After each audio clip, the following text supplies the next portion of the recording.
الحمد لله حمدا كثيرا طيبا مباركا فيه اللهم صل على محمد وعلى آل محمد وبارك وسلم عليه.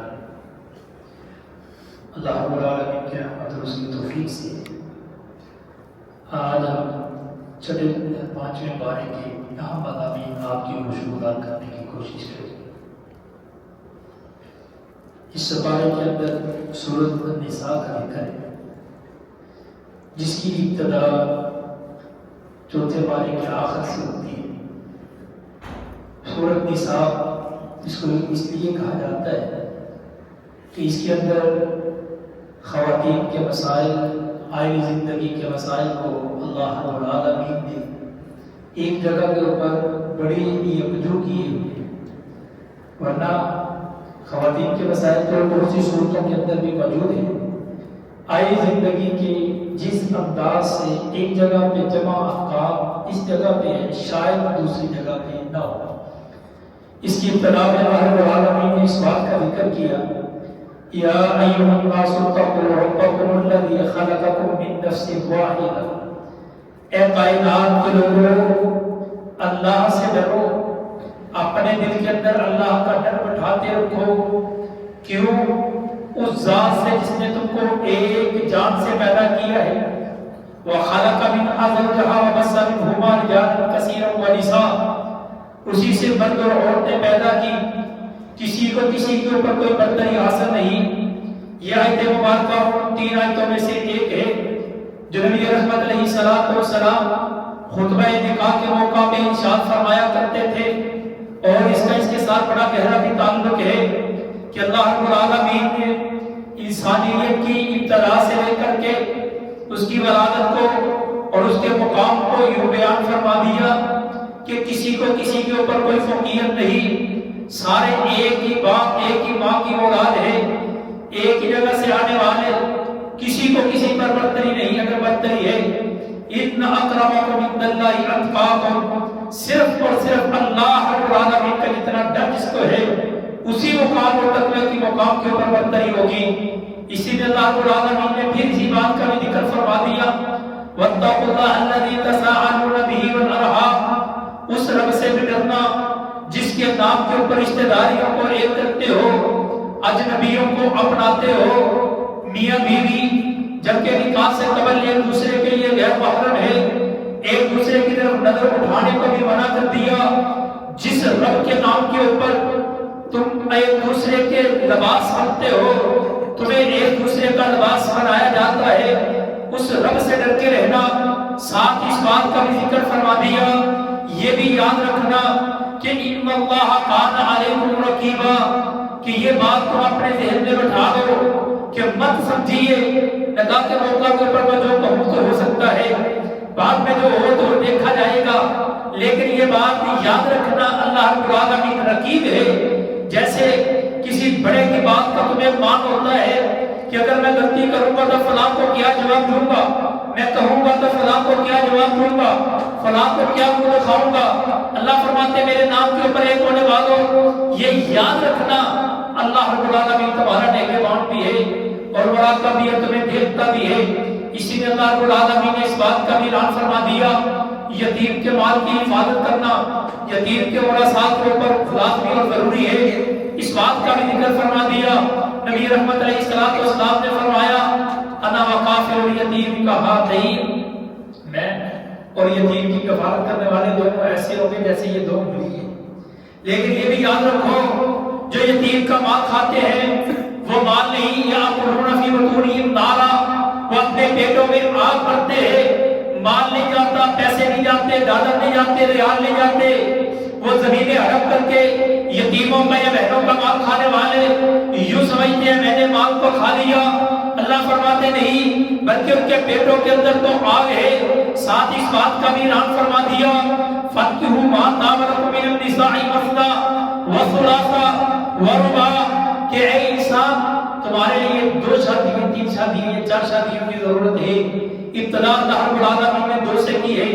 جب اپنے سورۃ نساء مدینہ طیبہ میں پڑھی تو ہمارے استاد مدنی تھے تو وہ اس کی تفسیر کرتے ہوئے یوں بھی بیان کیا کرتے کہ شادی اسلام کے اندر شروع ہی 2 سے ہوتی ہے.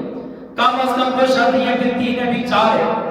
لیکن اگر فَإِنْ خِفْتُمْ أَلَّا تَعْدِلُوا فَوَاحِدَةً، اگر تمہیں ڈر ہو انصاف تم نہیں کر سکتے، مال و متاع تمہارے پاس موجود نہیں ہے، نان و نفقہ پورا نہیں کر سکتے، تب تم ایک شادی کے اوپر اتفاق کرو. لیکن ہمارے یہاں یہ بالکل الٹ چلتی ہے. دوسری شادی کے لیے کہا جائے تو یہ سمجھتے ہیں کہ بس خیریت ہے، دوسری کیوں کرنی ہے، کیوں کرنی ہے بھئی، پوچھنا تو یہ چاہیے ابھی دوسری کیوں نہیں کرتے، کیا مسئلہ ہے، دوسری کرنے میں کیا پرابلم ہے، کیوں دوسری نہیں کرتے. شریعت کے اندر شروع یہاں پہ ہے، اور عرب کے اندر یہ محاورہ بڑا معروف ہے. تو وہ کہا کرتے ہیں انتم خائفین، اور تم تو عورتوں سے ڈرنے والے، تم تو ڈرپوک، اور تم تو قرآن نے تمہیں ڈرپوک کہا ہے. ایک کے اوپر اتفاق کرنے والے، اگرچہ میری اپنی بھی ایک ہی ہے اور میں کسی کا بھی قائل نہیں ہوں کہ ایک ہی ہونی چاہیے، لیکن حقیقت کے اندر اگر سلف صالحین کا اس کے اوپر موقف کو دیکھا جائے، مفسرین کو پڑھا جائے تو یہ بات سمجھ آتی ہے.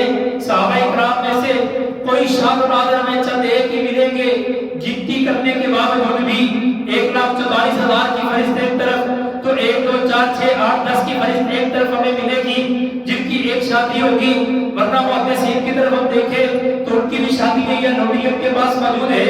اسی میں اللہ رب العالمین نے اس بات کا بھی اعلان فرما دیا کہ عورت جس سے شادی کرتے ہو یہ بات تمہیں ذہن نشین کر لیجیے.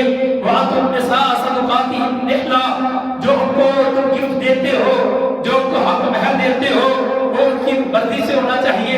لیکن ہمارے یہاں کیا ہوتا ہے، ہم مہر کو زیادہ لینا اپنی توہین سمجھتے ہیں. لیکن یہ حقیقت ہے، حقیقت یہی ہے کہ عورت اپنے نسب، اپنے منصب، اپنے حسن و جمال، اپنے حسب نسب کے مطابق حق مہر کا مطالبہ کر سکتی ہے، اور عورت کے مطالبے کے مطابق مرد کو حق مہر دینا چاہیے. اگر مرد کے پاس حق مہر کی طاقت نہیں ہے تو نبی رحمت علیہ السلام نے فرما دیا کہ اگر تم آزاد عورت سے حق مہر ادا کر نہیں سکتے، اس کی طاقت نہیں رکھتے، یا تو پھر روزے رکھ لو یا پھر تم کسی لوٹی سے نکاح کر لو. آزاد کے لیے اس کا حق مہر اس کی مرضی کے مطابق دینا چاہیے. اور اللہ رب العالمین نے اسی کا ذکر فرما دیا، اور اسی کے اندر بیوی کے ساتھ اس نے سلوک کا ذکر کرتے ہوئے بھی اللہ رب العالمین نے اس بات کو واضح کیا وَعَاشِرُوهُنَّ بِالْمَعْرُوفِ، لوگوں اپنی بیویوں کے ساتھ، اپنے گھر والوں کے ساتھ اچھائی اور بڑائی کے ساتھ طریقہ کرنا ہے، اچھے طریقے کے ساتھ.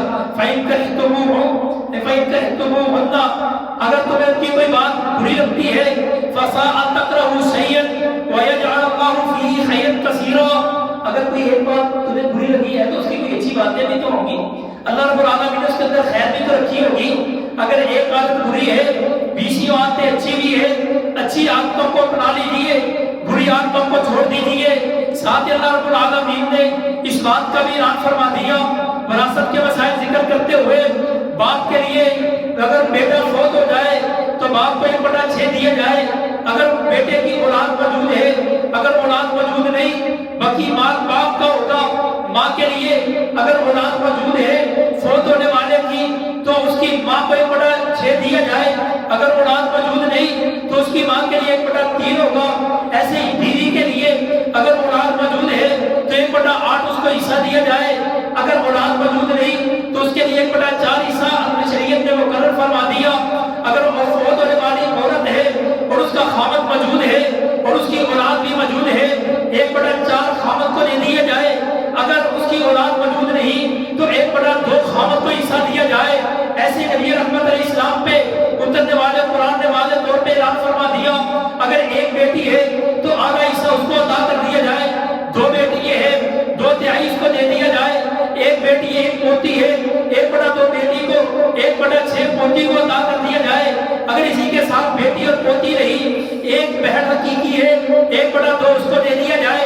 ایک بہن حقیقی نہیں، 2 بہنیں یا 3 بہنیں 4 بہنیں حقیقی ہے، 2/2 ان کو دے دیا جائے.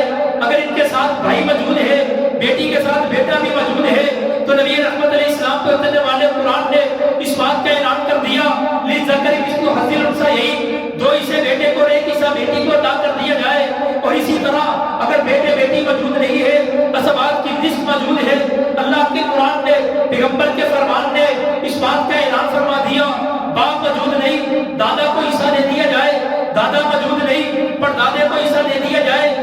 لیے کوئی بھی موجود نہیں ہے، چچا کو حصہ دے دیا جائے، چاچا موجود نہیں، چاچا کی اولاد کو حصہ دے دیا جائے، اور اللہ رب العالمین نے واضح طور پہ فرما دیا کہ اس کے اندر رد و بدل کرنے والے ظالم ہے، اللہ کی حدود کے اندر رد و بدل کرنے والے، اللہ کی حدود کے ساتھ مذاق کرنے والے ظالم ہے، اور ان ظالموں کے ساتھ اللہ رب العالمین نمٹے گا۔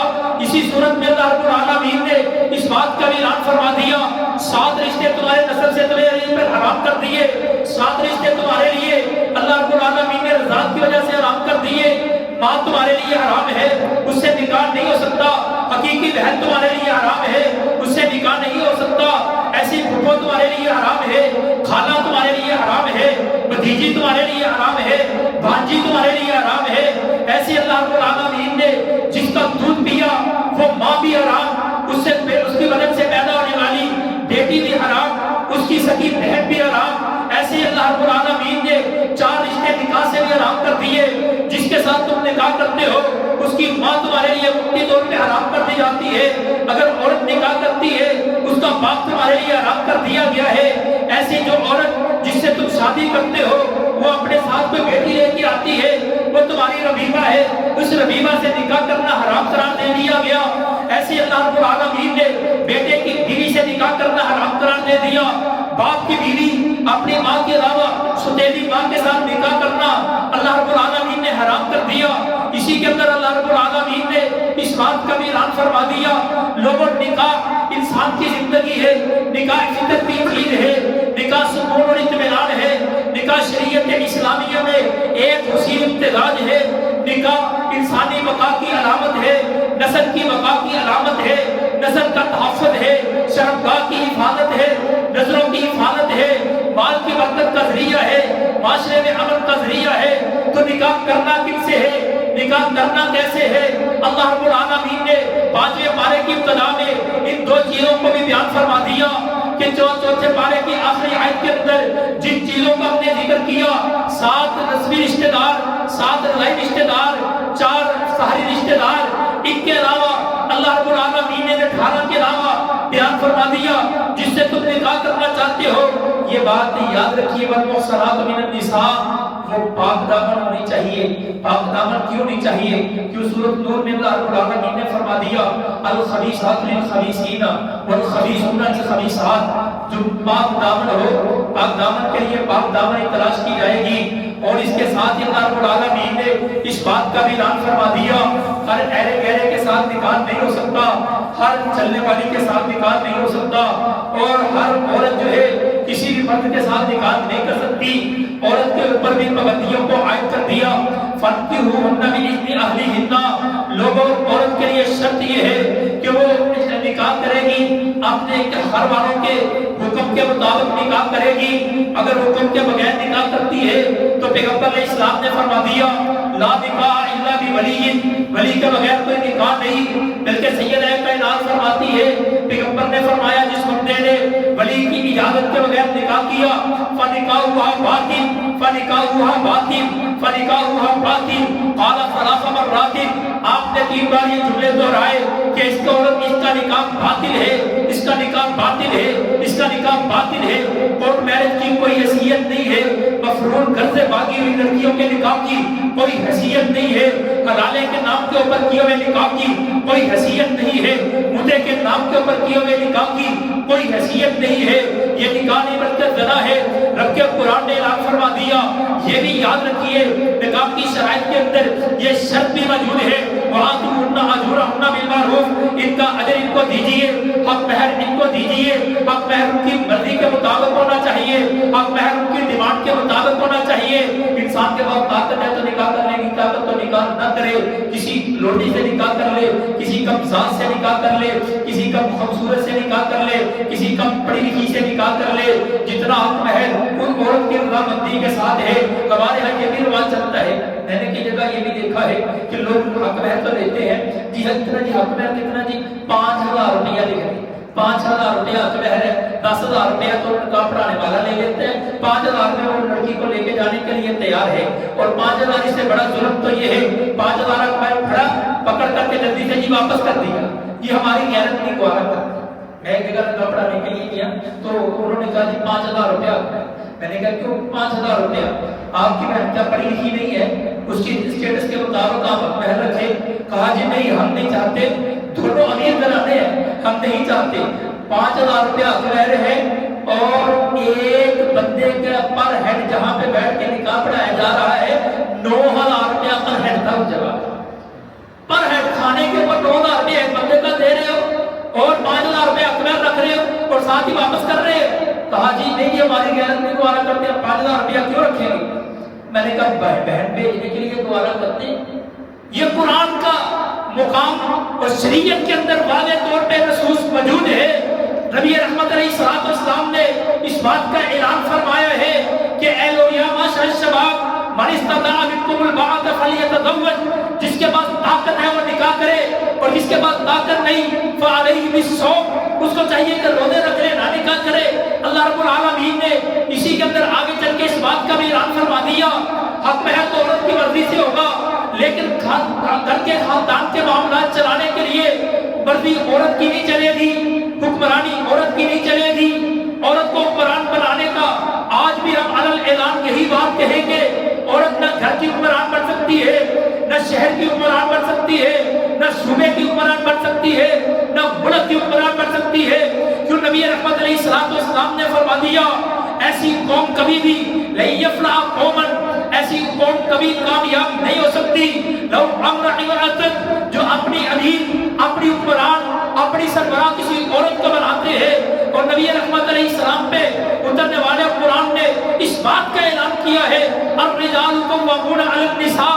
اللہ رب العالمین نے مردوں کو عورت کے اوپر ایک مرتبہ بلند کیا ہے. کیوں بلند کیا ہے؟ عورتوں کے لیے گھر کی چار دیواری ہے, عورتوں کے لیے گھر کی چار دیواری کے اندر شہزادی اور ملکہ کی طرح رہنے.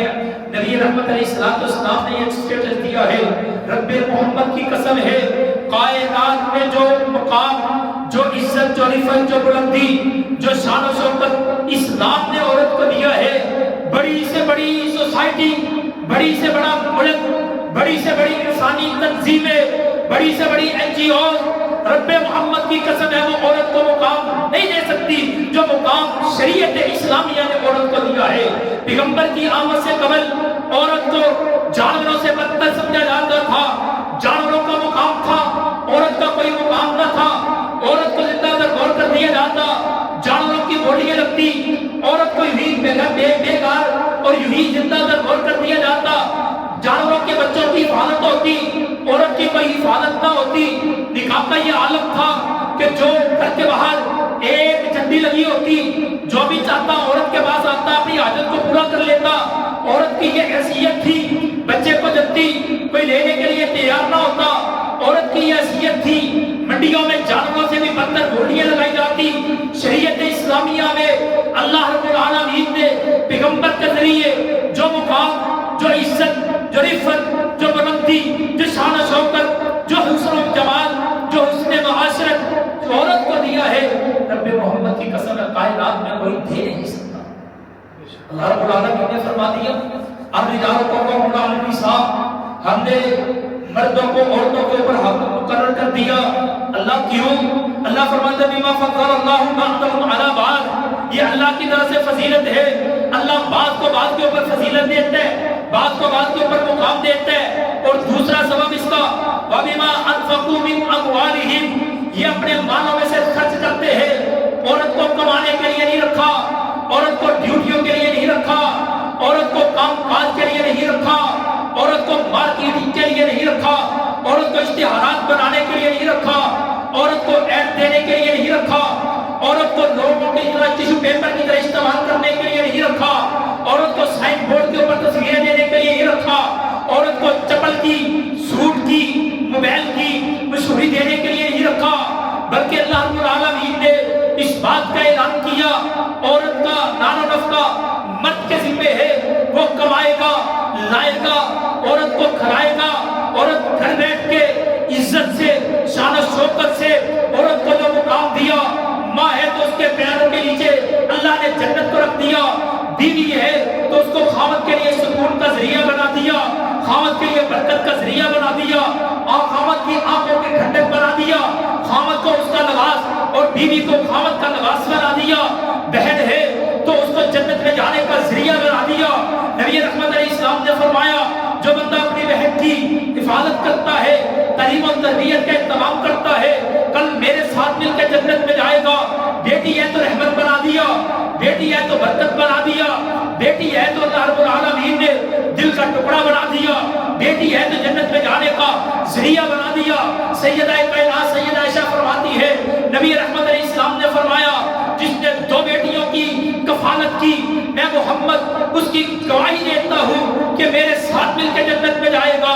سیدہ کائنات فرماتی ہے اللہ کے نبی اگر کسی کو ایک بیٹی ملی ہو تو نبی رحمت علیہ السلام نے فرمایا جو ایک بیٹی کی اچھی تربیت کرتا ہے، اچھی کفالت کرتا ہے، اس کو تعلیم و تعلق سکھاتا ہے، اچھے جگہ پہ نکاح کرتا ہے، میں محمد اس کی بھی جنت جانے کی سفارش دیتا ہوں۔ اور اسی لیے تو پیغمبر علیہ السلام نے فرما دیا دیوس بندہ کبھی جنت کے قریب نہیں جائے گا۔ دیوس کون ہے؟ جس کے یہ 4 رشتے دار بے پردہ ہو، جس کی ماں بے پردہ ہو، جس کی بہن بے پردہ ہو، جس کی بیٹی بے پردہ ہو، جس کی بیوی بے پردہ ہو۔ اللہ رب العالمین نے اسی کے اندر اس بات کا بھی اعلان فرما دیا گھر کا، خاندان کا اور گھریلو طریقے کار چلانے کے لیے، آئلی زندگی چلانے کے لیے، جہاں 2 لوگ رہتے ہیں، جہاں 2 خاندان ہوتے ہیں، لڑائی اور جھگڑا ہونا کوئی بڑی بات نہیں ہے، ہو سکتا ہے۔ اللہ رب العالمین نے فرمایا میاں بیوی کے اندر اگر طلاق کلامی ہوتی ہے، میاں بیوی کے اندر اگر اختلاف ہوتا ہے، میاں بیوی کے اندر اگر لڑائی اور جھگڑا ہوتا ہے، شیطان کو سب سے زیادہ پسند یہ ہے کہ میاں بیوی کو آپس میں لڑا دیا جائے۔ شیطان کے لیے سب سے زیادہ محبوب عمل یہ ہے، اللہ کے لیے سب سے زیادہ ناپسندیدہ عمل یہ ہے 2 خاندانوں کو جدا کر دیا جائے، میاں بیوی کو الگ کر دیا جائے، اللہ کے لیے سب سے زیادہ ناپسندیدہ عمل ہے۔ تو اللہ رب العالمین نے اس کا طریقہ کار بتا دیا، فرمایا فاعلوہن، خاوند کو چاہیے اس کو نصیحت کرے، اس کو سمجھائے، اس کو سلجھائے، اگر پھر بھی نہ مانے واہجروہن فی المضاجع، 4 بھائی کو الگ کر دے، بیٹھ کو الگ کر دے، تعلقات کو ختم کر دے کچھ وقت کے لیے، اگر پھر بھی سمجھ نہ آئے واضربوہن، پھر ہلکی پھلکی مار ماریے۔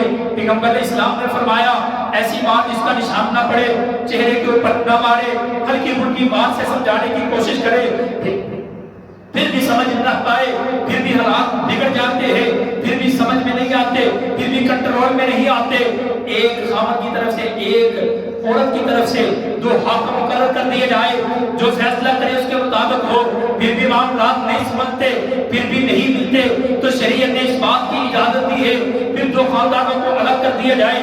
اگر اللہ کے ناپسندیدہ ہے پھر 2 جگہ کے اوپر لڑائی جھگڑے سے بہتر ہے دونوں کے اندر طلاق ہو جائے، لیکن اللہ رب العالمین نے اسی میں اس بات کا بھی اعلان فرما دیا عورتوں کے لیے یہ مسائل نبی رحمت علیہ السلام نے بھی بنا دیے اور بتا دیے۔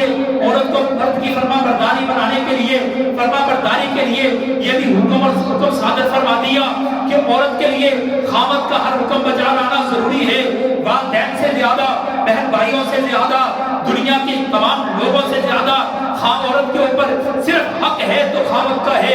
یہاں تک کہ پیغمبر علیہ السلام کی حدیث کو جمع کیا جائے تو یہاں بھی سمجھ آتی ہے، ایک طرف باپ کا حکم ہے، ایک طرف خاوند کا حکم ہے، باپ کو چھوڑ دیا جائے گا، خاوند کی بات کو نہیں چھوڑا جائے گا۔ اور یہ بھی بات یاد رکھیے بیوی کے لیے یہ حکم ہے، عورتوں کے لیے یہ حکم ہے کہ نبی رحمت علیہ السلام نے فرمایا جس خاوند کی بیوی بد زبان ہے، بد زبان کی گندی ہے، اس کی زبان کی چد زبانی کی وجہ سے وہ تنگ ہے، اللہ رب العالمین ایسے خاوند کی دعا کو قبول ہی نہیں کرتا۔ گھر میں برکت کیسے ہوگی؟ برکت کے لیے ان چیزوں کو سمجھنا پڑے گا، ان مسائل کو سمجھنا پڑے گا، ان چیزوں کا احاطہ کرنا پڑے گا۔ اسی میں اللہ رب العالمین نے اس بات کا بھی اعلان فرما دیا۔ اللہ رب العالمین نے اس ساری چیزوں کو ذکر کرنے کے بعد من جملہ ایک بیان کر دیا۔ اللہ فرماتے ہیں ان اللہ لا یغفر ان یشرک بہ ویغفر ما دون ذلک لمن یشاء۔ لوگوں یہ بات یاد رکھیے، اللہ رب العالمین نے فرما دیا میں ہر گناہ کو معاف کر دوں گا لیکن میں شرک کو معاف نہیں کرتا۔ شریعت کا ایک اپنا امتزاج ہے، شریعت کا ایک اپنا موٹو ہے۔ شریعت کے اندر جبرن ظلم کی وجہ سے، گن پوائنٹ کی وجہ سے کروایا ہوا گناہ اللہ رب العالمین اس کو گناہ تصور نہیں کرتے۔ بندہ جبرن طلاق کروائے، شریعت اس طلاق کو نہیں مانتی۔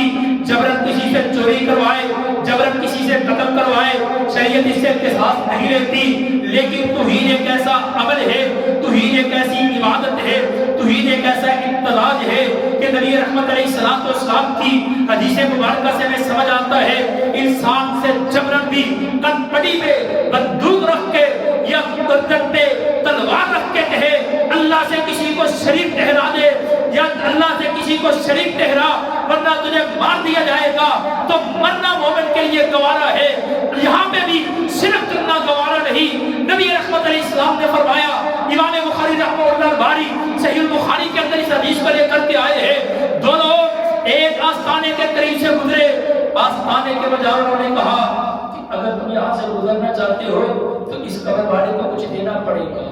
کہا ہمارے پاس تو کچھ بھی نہیں، ہم کیا دیں گے؟ کہا تو کچھ بھی دیں گے، کہا ہم تو کچھ نہیں دے سکتے۔ کہا ایک مکھی کو مار کے اس قبر والے کے نام کر دیجیے۔ ایک نے کہا مکھی ہے، مکھی کی کیا حیثیت ہے، مکھی کو مار کر کے قبر کے نام کر دیا، اس کو رستہ دیا، چھوڑ دیا گیا۔ دوسرے نے کہا مکھی بھی تو اللہ کی مخلوق ہے، میں اللہ کے علاوہ کسی کے لیے اس کو مار بھی نہیں سکتا، میں اللہ کے علاوہ کسی کے لیے قبر کے لیے اس کو ذبح نہیں کر سکتا، قتل کر دیا گیا۔ نبی رحمت علیہ السلام نے فرمایا یہ ایک مکھی کی وجہ سے، ایک زبان کی وجہ سے جس نے مکھی غیر اللہ کے نام پہ ماری تھی، اللہ نے اس کو جہنم کا ایندھن بنا دیا، اور جس بندے نے مکھی کو نہیں مارا خود تو شہید ہو چکا تھا، اللہ کی جنتوں کا مہمان بن گیا۔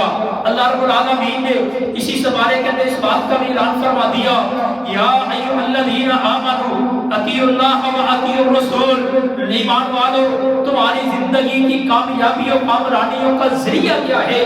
جب بندہ شادی کر لیتا ہے، دو خاندان ایک ہو جاتے ہیں، ذمہ داری اس کے اوپر آ جاتی ہے، تو اللہ رب العالمین نے کامیابی اور کامرانیوں کا ذریعہ بتا دیا، فارمولہ بتا دیا۔ ہر بندہ چاہتا ہے میں کامیاب ہو جاؤں، ہر بندہ چاہتا ہے میں کامران ہو جاؤں، دنیا کی کامیابی بھی چاہتا ہے، آخرت کی کامیابی بھی چاہتا ہے، دنیا اور آخرت کی کامیابی ہے۔ یہ ساری چیزوں کا راز اگر مضمر ہے صرف ایک چیز کے اندر، نبی رحمت علیہ السلام پہ اترنے والے قرآن نے فرما دیا، یا ایھا الذین آمنوا اطیعوا اللہ و اطیعوا الرسول، اللہ اور اللہ کے رسول کی بات مانو گے اللہ کامیاب فرمائے گا۔ دوسرے مقام پہ فرما دیا، من یطیع اللہ والرسول فاولئک مع الذین انعم اللہ علیہم من النبیین والصدیقین والشہداء والصالحین حسن اولئک رفیقا۔